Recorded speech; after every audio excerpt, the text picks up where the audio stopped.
So you have to be out of your mind, literally, to follow your soul, to embody the identity that you want to attract. So imagine that today is a very warm, hot summer day, and you feel like eating a piece of fresh fruit. So now you decide to go to the orchard, and you're now in an environment which is really abundant in all kinds of trees with all types of fruits. You see all these pieces of fruit on the floor, and there are some insects on it. Think, well, if I want to eat the most fresh fruit, I want to have the most juiciest, ripest apple. Uncertain about if it's ripe or not, but you just pluck it, you hold it in your hand, you make the decision to take a bite, and as you do, oh no, it's sour. It's not ripe at all. So why did I do this? Why did I eat this sour piece of fruit when there's so many pieces laying on the floor which are already ripe? Well, it was because I was afraid to be hurt. I was afraid that I would eat a little insect, and I don't want to eat proteins in that way. What happened is an analogy for what happens many times in business as a creative entrepreneur. Because we are afraid and are stuck in a sense of lack, because maybe we are afraid that other people will get the pieces of fruit before us. Or maybe we're afraid that the fruit on the floor is already rotten. There's some sense of fear of survival which makes you go for safe, but it ends up being a situation which is not good or fruitable at all. Now, why is that? Because logically you can say to me, well, it's a dumb decision to eat that piece of fruit. But when it comes to our personal lives, there are so many situations to think of in which we actually are eating the unripe fruit. It could be a job application that you just did because you don't want to lose money and you want to take care of your family. And now you're stuck doing a job which pays the bills, but is soul sucking. There are many situations we can think of in which this occurs. When I was quitting my job as a teacher geography, I decided that I wanted to make money with workshops, teaching kids how to make music. And the first intention when I had that was lovely, because the first assignment I really had positive thoughts about it. I also felt really good about it. So my emotion and my thought energy was projected on, I can do this. And I will totally create something which is amazing. And I was not focused on making money so much, but the most important thing is that I was doing something which I truly loved, which was making music with kids, writing songs, producing beats, creating memories by tuning into our own stories and translating that into music. It was amazing. They opened up their souls, and they opened up their stories, and they opened up to each other, and they had fun, you know?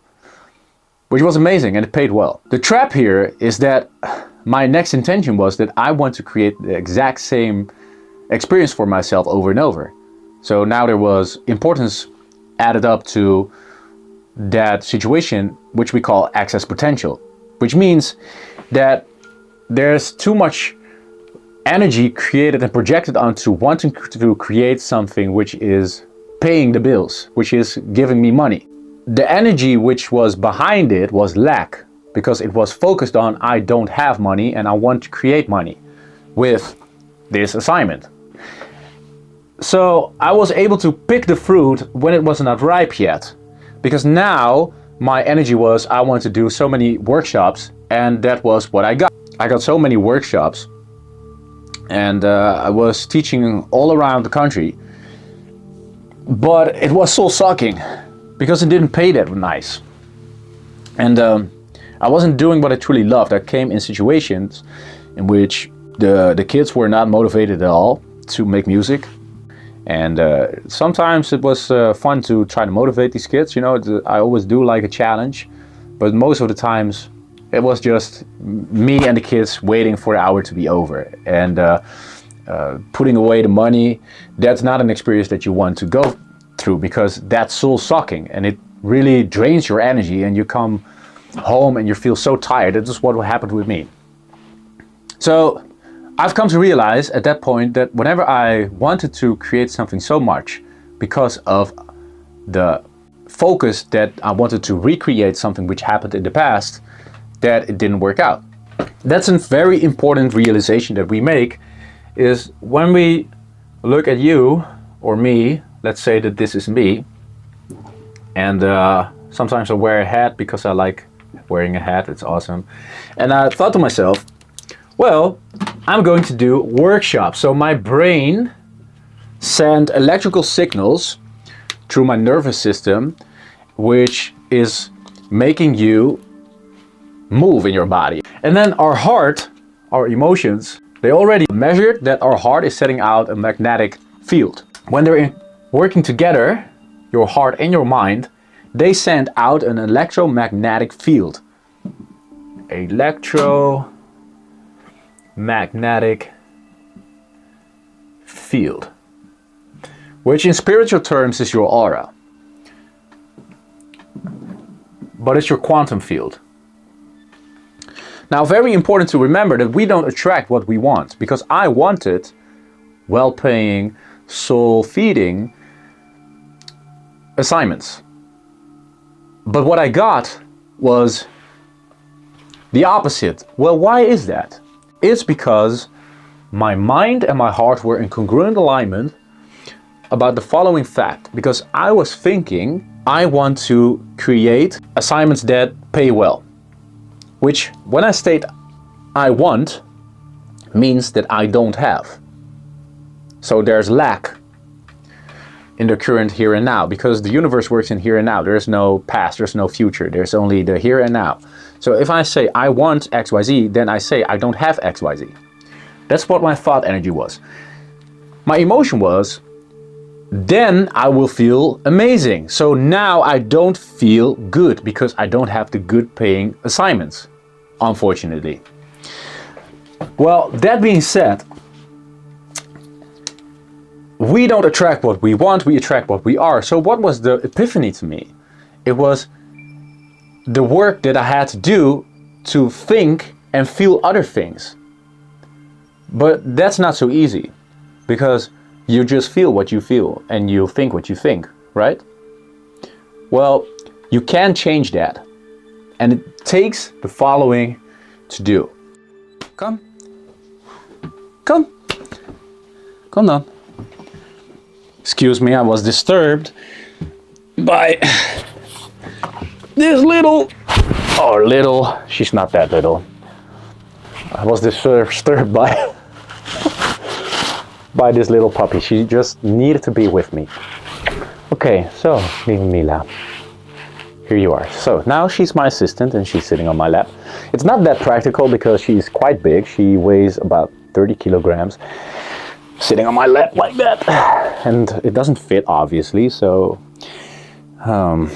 maybe we'll just try it for a bit and then I'm going to put you down. Well, so how do we change the way we think and the way we feel?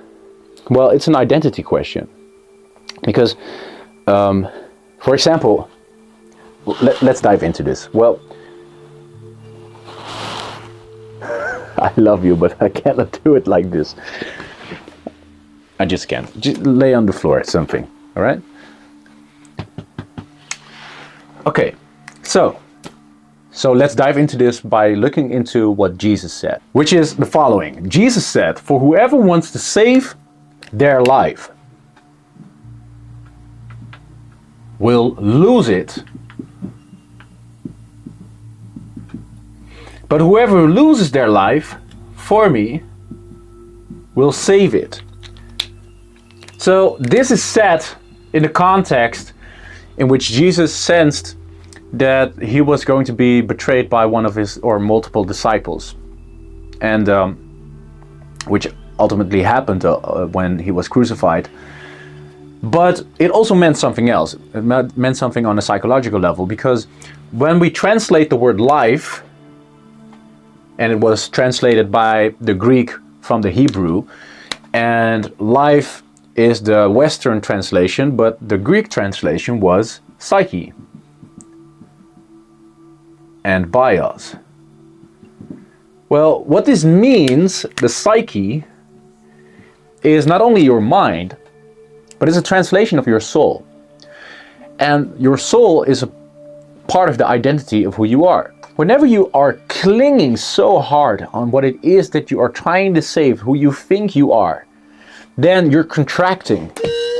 And contraction, excuse you, it's not really, all right.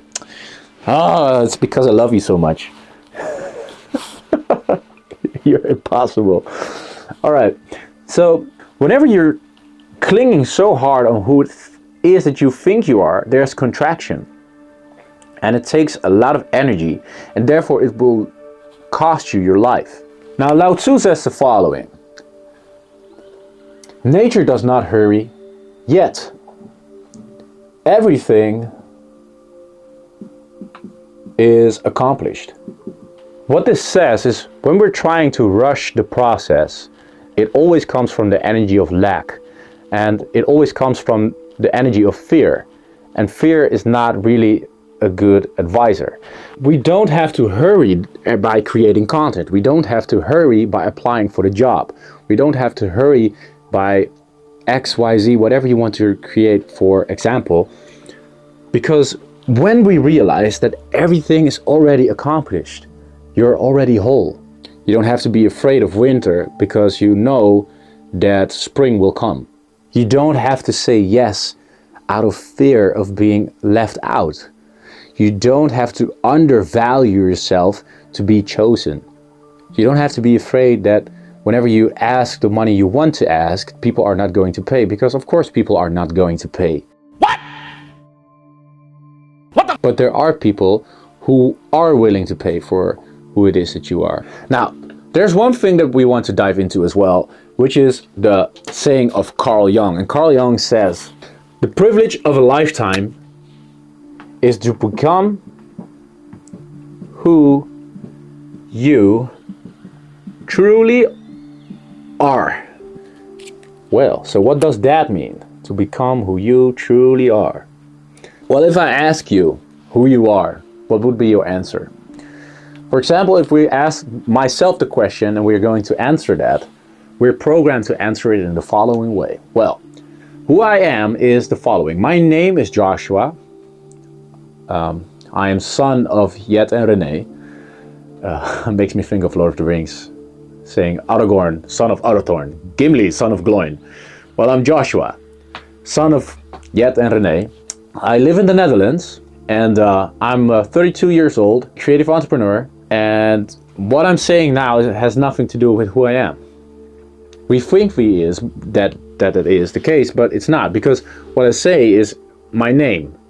Well, my name is not who I am, it's just the name that my parents gave me. My age is just how many cycles I've been on this earth. Who is it that you are? Who are you?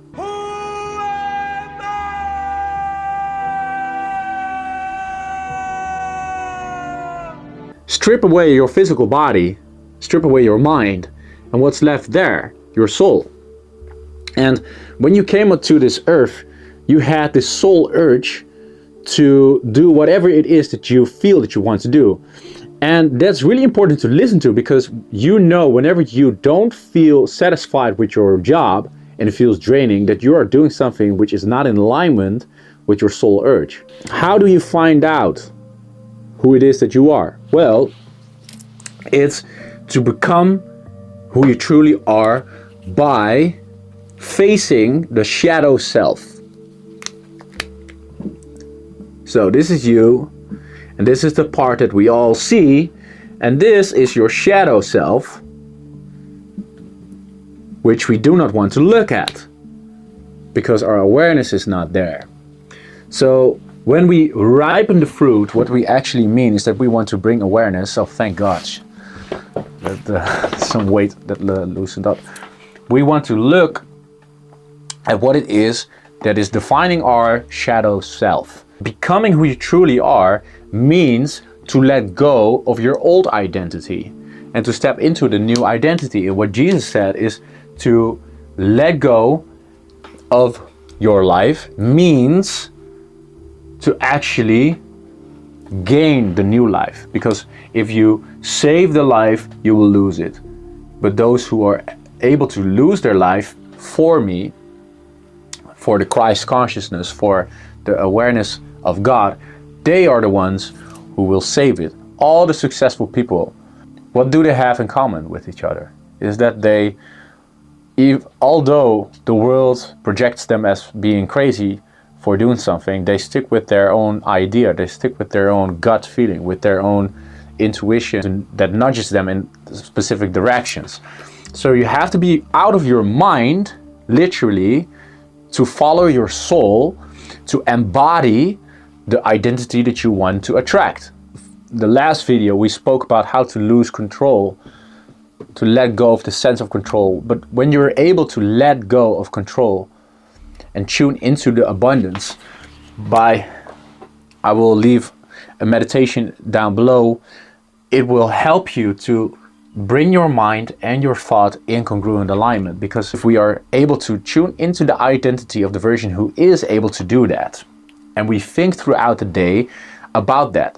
And how do we do that? Well, we become aware of what we think. How do we become aware of what we think? Well, by writing it down and by reading it, because then we really sense in multiple ways what we're thinking. We don't attract what we want, we attract what we are. And if we control the way we think, we control the way we feel, then we control the way we are. So when you make the decision that you want to bear the fruits by sowing today, know that the seed that you're sowing doesn't bargain with the soil to come to fruition or not. It just does.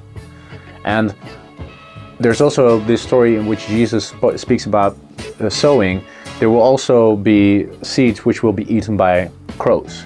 There will also be seeds which do not come to flourish. But does that mean that you stop watering your crops at all? I hope not. Therefore, with all this said, I say to you, liberate your mind, become the best version of yourself, and choose which version that is. Until next video.